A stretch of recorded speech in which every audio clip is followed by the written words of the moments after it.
In metal, some legacies are built on horror, darkness, and blood. For decades, Rob Zombie has been the undisputed king of that macabre carnival.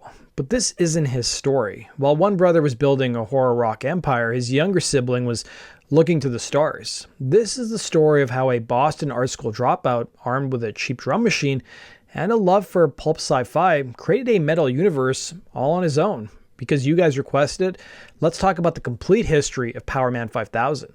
Before we get started with today's video, if you guys want to support my channel, be sure to hit the like and subscribe button. And I've been told from a lot of my subscribers that they find themselves unsubscribed from my channel or they don't see my new videos pop up, so make sure you turn on all notifications.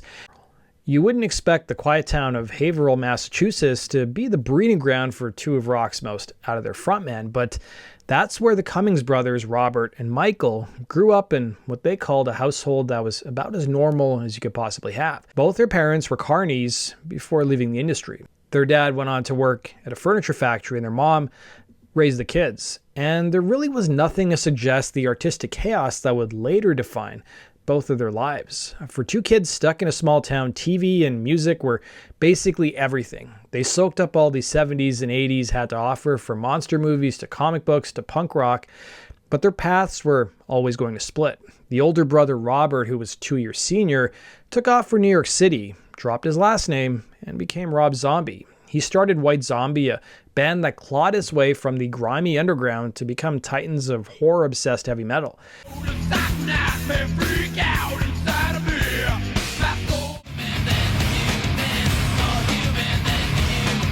His empire was taking shape, built on a foundation of B-movie gore and psychedelic sludge. Meanwhile, Michael Cummings went a different way. Michael spent his early years first taking a liking to Elton John and the Beatles before attending the now-defunct Channel venue, taking in hardcore punk shows.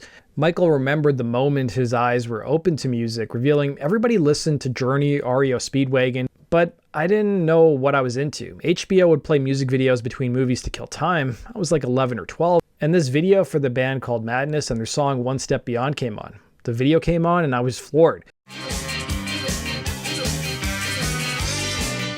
He soon spent his time hunting down records by The Clash, Sex Pistols, Ramones, and Black Flag.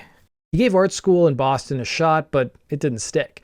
Then around 1990, Spider met drummer Alan Pahanish, better known as Al3. They were working at Tower Records, while a few other interviews suggested they also worked as bike messengers. The pair discovered they shared musical interests that included Black Sabbath all the way to Public Enemy. By this point, Michael was going by the name MC Spider, and following a brief stint in art school, he bought a 4-track recorder and a drum machine and started building his own world. Spider had put together a bunch of tapes and EPs using samples and electronics to bring his raps and rants as well as songs to life. These compositions were said to have been a cross between NWA and Nine Inch Nails.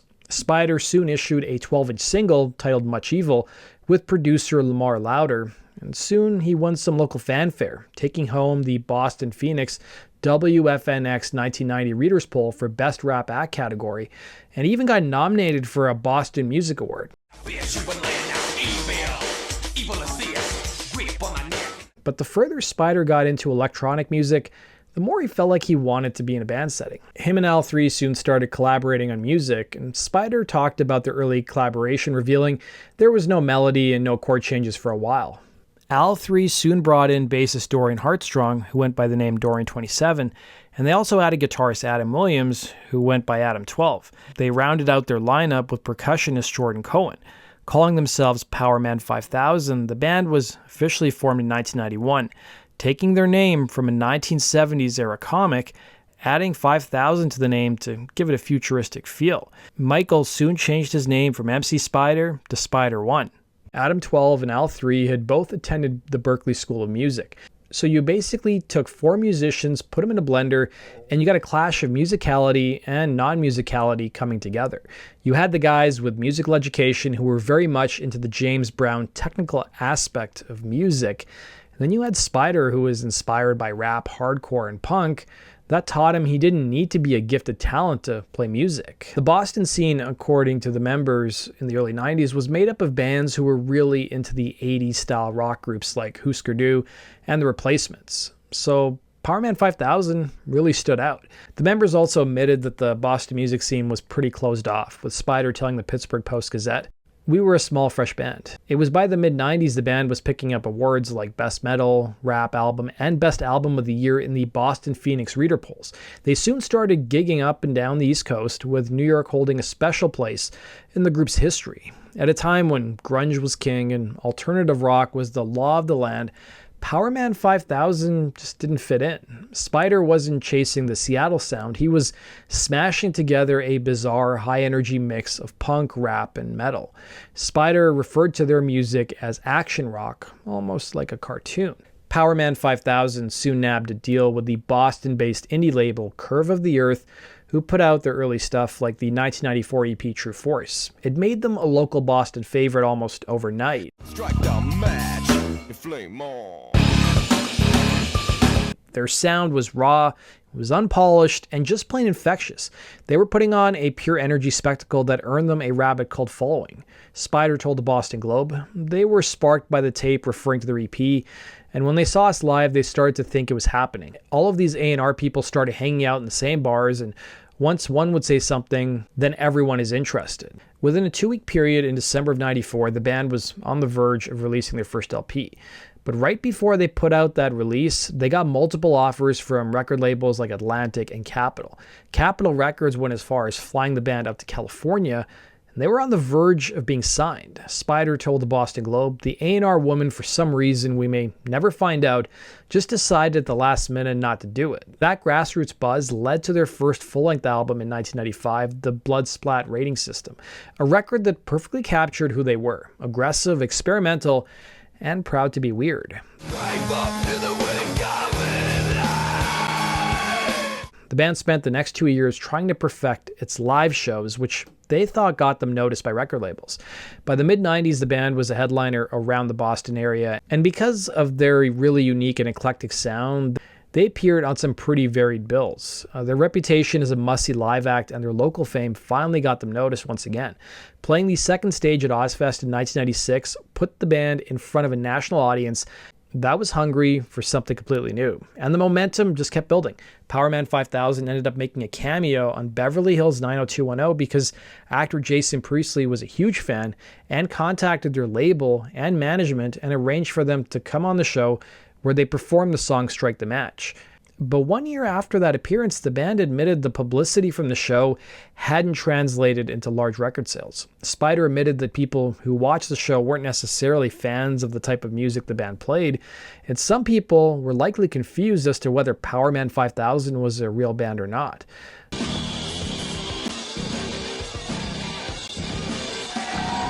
Perfect, cut it.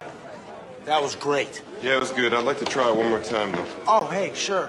Not long after, Steven Spielberg's outfit DreamWorks Records came calling, and the band packed up for Los Angeles. It was a guy named Ron Handler from DreamWorks who signed the group. He was already familiar with the band before their 90210 gig and had read an overwhelmingly positive review of one of their live shows. He was walking down a street in New York City one day when a venue he saw was hosting a concert by Powerman 5000. He saw them a second time after that, telling the Pittsburgh Post-Gazette, "We like eclectic and different things where everyone has his own point of view. We don't sign a band based on whether we think they'll sell 20 million records." The major label deal was a turning point. In 1997, DreamWorks re-released their debut, remixing it and retitling it Mega Kung Fu Radio. The production was tighter, the industrial and electronic sounds were pushed right to the front, and the band's sci-fi comic book vibe really started to lock in. They added some new artwork and a few new songs. It was the sound of a band sharpening its focus, getting ready to launch from the underground into the stratosphere. This refined sound got them on tours with giants like Marilyn Manson as well as Korn, setting the stage for a full-scale invasion. It was the same year that the band got the opportunity to open some shows for a newly reunited Kiss, and they also landed a song in the Alicia Silverstone film Excess Baggage with their tune Earth vs. Me.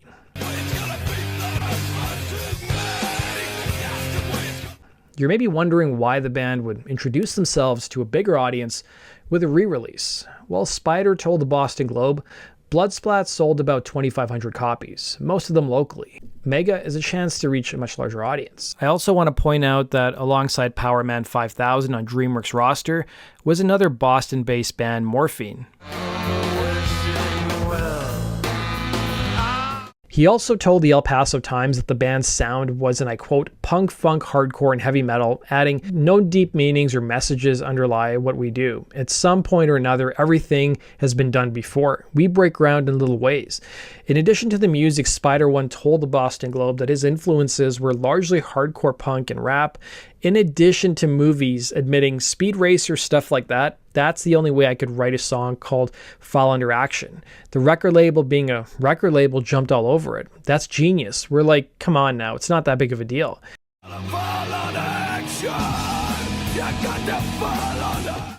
The first single, Organized, was named after a scene from the movie Taxi Driver, while Swim with Sharks was inspired by a scene from, well, as you guessed it, Jaws.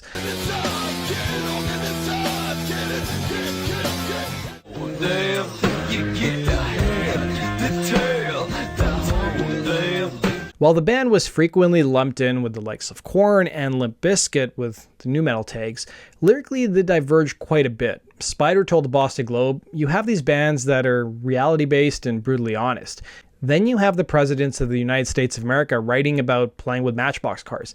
I think what I try to do is blend a sense of reality and non-reality. So you can take a song on two levels or just listen for the shocks and things. We're a heavy, hard band that isn't abusive. Spider compared the band's sound to Pulp Fiction, saying, yes, there's a lot of craziness and violence, but there's also an element of fun in there too.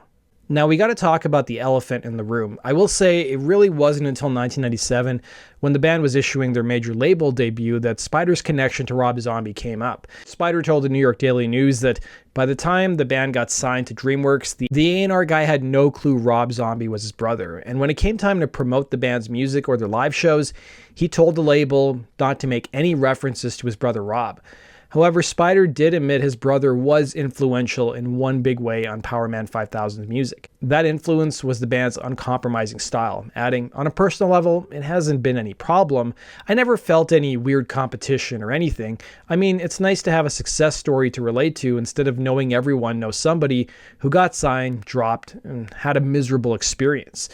But then people say the only reason he got a record deal is because of Rob Zombie. It's so wrong. It had nothing to do with it. It's been 5 years of dragging your amps through the snow. By 1996, the band relocated to LA as a business move, and the band's first record for DreamWorks never ended up charting or had any charting singles. It sold in the order of about 80,000 copies. The late 90s proved to be the perfect time for a band like Powerman 5000. Nu metal and industrial rock were all over the charts, MTV, and radio. The world was finally ready for what Spider One had been building. Then in 1999, they dropped Tonight the Stars Revolt, and everything changed. This wasn't just another album, it was a fully realized science fiction concept record. Spider admitted the album wasn't an intentional concept record, but at the time he was really obsessed with the 1940s and 1950s version of the future, and how back then there was so much optimism and how technology would make everyone happier. The resulting record was the fusion of everything they'd been working towards: industrial metal crunch, danceable electronic beats, and huge stadium-sized hooks. The album booklet was even meticulously designed with sci-fi art, a cool parallel to the horror-themed liner notes his brother was famous for. The band pointed to groups like Kiss, Blondie, and The Cars for inspiring the sound of the record, even covering the Cars song Good Times Roll, and they even branched out sound-wise with a jazzy number called Watch the Sky for Me.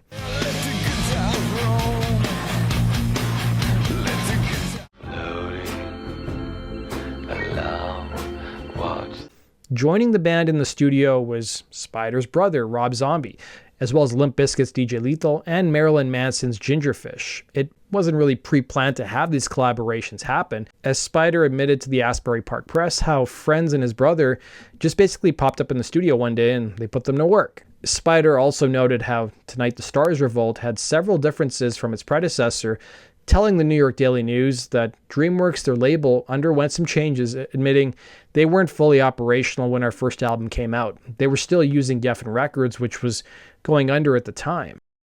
Another difference was that when they issued their first album with DreamWorks, Spider One couldn't remember a single rock album on the charts. Even with a more stable label behind them, the company didn't really know what to think of the group's new album. Spider told Cryptic Rock, "We finished that record with DreamWorks and they all kind of looked at us and said, 'We do not hear anything, not even a single, nothing. We do not know what to do with this.' We thought, wow, okay." They were pleading with us to be like the Deftones and they said, "You should be riding a skateboard." And I said, well, I don't want to do that. The only reason Tonight the Stars Revolt actually became a hit was because of a radio convention in Los Angeles. It was where all the program directors and radio stations got together, and according to Spider, all the labels in attendance submitted songs as well as some of their new artist songs to the convention. The programmers then picked their favorites, and they picked Powerman 5000's tune When the Worlds Collide as the best song to come out of the convention. The song was immediately issued as the first single from the album, and it became a huge hit. Its futuristic vibe and unforgettable chorus made it a rock radio staple. It also was put in a heavy rotation on MTV. It peaked at number 16 and 18 on the mainstream rock and alternative airplay charts. It became one of the band's best-known tracks and appeared in numerous video games like the Tony Hawk Pro Skater franchise, WWE SmackDown, and Adam Sandler's film Little Nicky. It was even nominated by the Boston Music Awards in 2000 for Single of the Year. The song was written about social classes. It was even the subject of a 2016 controversy when the band accused video game development studio Square Enix of stealing the song for use in their popular MMO Final Fantasy XIV. The sample "You Are a Robot" from the song actually came from the 1962 film The Creation of the Humanoids. The follow-up single, Nobody's Real, was just as big, with its paranoid alien invasion lyrics hitting just right with the turn of the millennium audience. The song peaked at number 18 and 23 on the mainstream and alternative airplay charts. The song also appeared in the Arnold Schwarzenegger film End of Days. Tonight the Stars Revolt was a monster success. It sold over 1 million copies, going platinum, and it peaked at number 29 in the States on the album chart. It also won the Boston Music Award for Album of the Year in 2000. All of a sudden, the band that started in the Boston underground was sharing stages with Metallica and Pantera. Their look became as iconic as their sound. The matching spacesuits, the retro futuristic gear, it wasn't a gimmick, it was part of the story, a visual universe that made them stand out. I also want to point out that if you read a lot of the press articles around 1999, there was this sense that hard rock was making a comeback, with a lot of industry observers pointing to groups like Godsmack, who issued their major label debut. Side note, I've actually done a whole video on that album. The link is down below.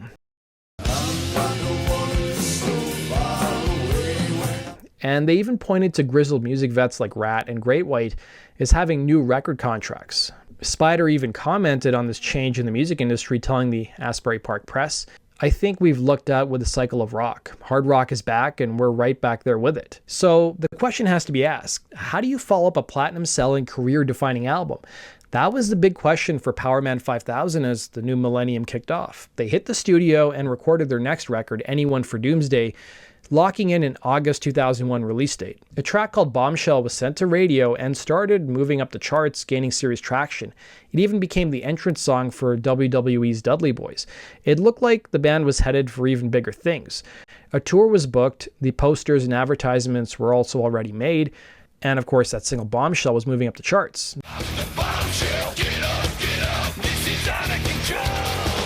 Then, with 2 weeks before the album was set to drop, Spider made a shocking move. He pulled the record. He later explained that he felt the finished record sounded too much like a copy of Tonight the Stars Revolt. He didn't want to be a band that promised something new but just rehashed old ideas. So he made the call to shelve the entire album, a nearly unheard of decision for a band at its commercial peak. In a statement back in 2001, Spider said, "I just threw away any idea of what we should be doing. Forget about what we've done. Forget about what people think we are. Just do whatever we feel like doing." He added, "I don't think I would have felt comfortable not following my instincts." Now, while many have speculated that the album's title felt wrong after the tragic events of September 11th, 2001, the decision to cancel the album had actually been made a month prior to the events of 9/11. But Spider added about the coincidence, stating, On the surface, it seemed like the soundtrack to 9/11, Anyone for Doomsday. The tour was called Doomsday in the US. I think we saved some misery by not putting it out. It was a crazy move, choosing artistic integrity over a guaranteed smash hit, but it came at a catastrophic cost. The decision to shelve Anyone for Doomsday blew the band apart from the inside. While Spider felt like he was saving their creative soul, the other guys in the band saw it as career suicide. They had worked for nearly a decade to get to this point, and now their frontman was throwing it all away on a feeling. The conflict got so bad that the band just fractured. A few months after the album was scrapped, the core rhythm section, bassist Dorian Heartsong and drummer Pahanish, quit the group. In a post on the band's website, Spider confirmed it, saying, "This was 100% their decision. I've been in this band for 10 plus years with those guys and have always thought that they would be in it till the end. They will be greatly missed." Heartsong and Pahanish predicted at the time that their departure would mean that the band was done, but Spider wanted to prove them wrong. And just like that, the classic lineup that had sold over 1 million records was gone. Powerman 5000, once on the edge of superstardom, was in the ruins. Soon enough, Spider was the only original member left, and the walls of his kingdom had just crumbled around him. Their disappearance wasn't some mystery, it was a self-inflicted wound. Spider admitted, "I started to take a close look at it creatively and figured if I'm not enjoying it, how am I supposed to go out there and do it for a year and expect people to get excited?" The fallout from Anyone from Doomsday's mess was huge. The band had lost 2 core members, their mainstream momentum was dead in the water, and their relationship with DreamWorks Records was also shot. But I do want to point out they were still signed to the label at the time. Most bands would have called it a day, but Spider was determined to rebuild. So the frontman got to work fast. He brought in new members to fill the empty slots. And with this new lineup, they went back into the studio, not to mess with Anyone for Doomsday, but to start from scratch on a whole new album. That record became 2003's Transform. About the record, Spider revealed, "I think audiences now are expecting the same thing each time. And when they don't get it, that's sort of a shock to the system. Their first reaction can be disappointment. In my own small way, I'm trying to put a dent in that attitude. At least I'm taking a chance and not allowing the same formula that brought us success." And the album title says it all. The album was a hard turn left. Spider made a clear break from the sci-fi industrial sound that had defined them. The space costumes were gone, replaced with a more stripped-down punk rock look. The music was also more raw and aggressive, ditching a lot of the electronic stuff for pure guitar-driven rock. As Spider explained at the time, he wanted to get back to his roots, citing Minor Threat, The Clash, and Sex Pistols as the reasons he wanted to play music in the first place. In fact, you can hear a lot of it on the singles like Free in Action.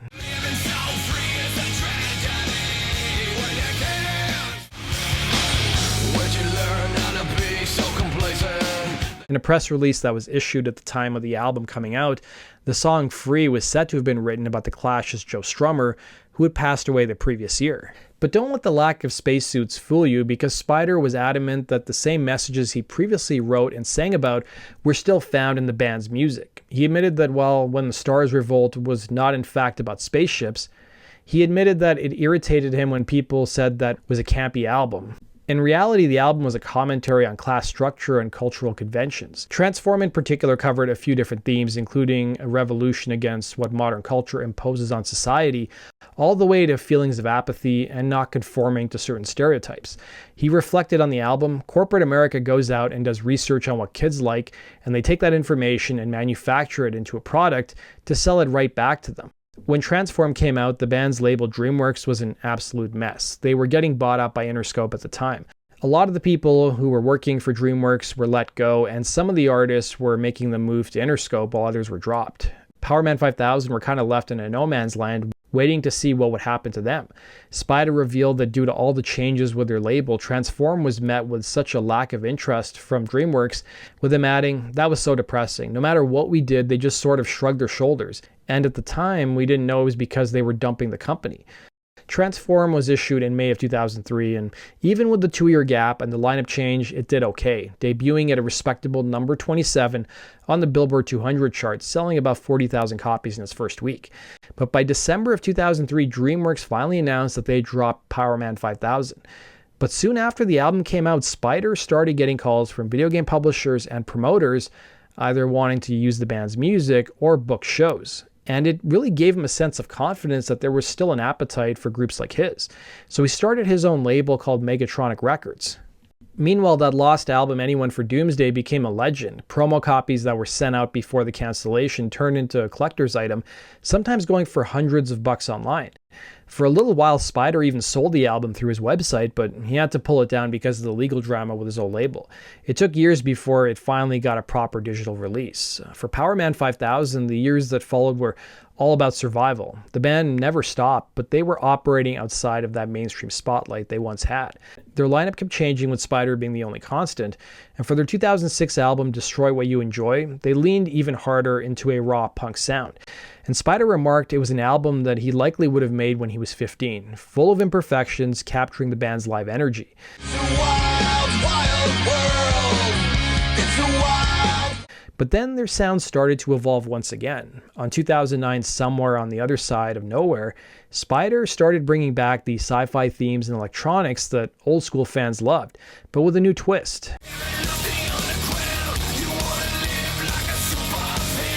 Throughout the 2010s, they kept at it with albums like Builders of the Future and New Wave, finding a sweet spot between the futuristic sound of their peak and the raw energy of their later stuff.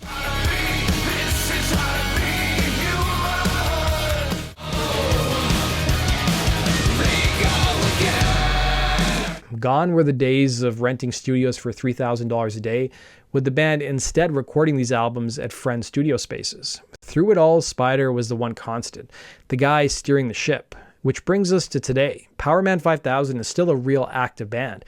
They dropped The Noble Rot in 2020, and in 2024 they released the album Abandoned Ship.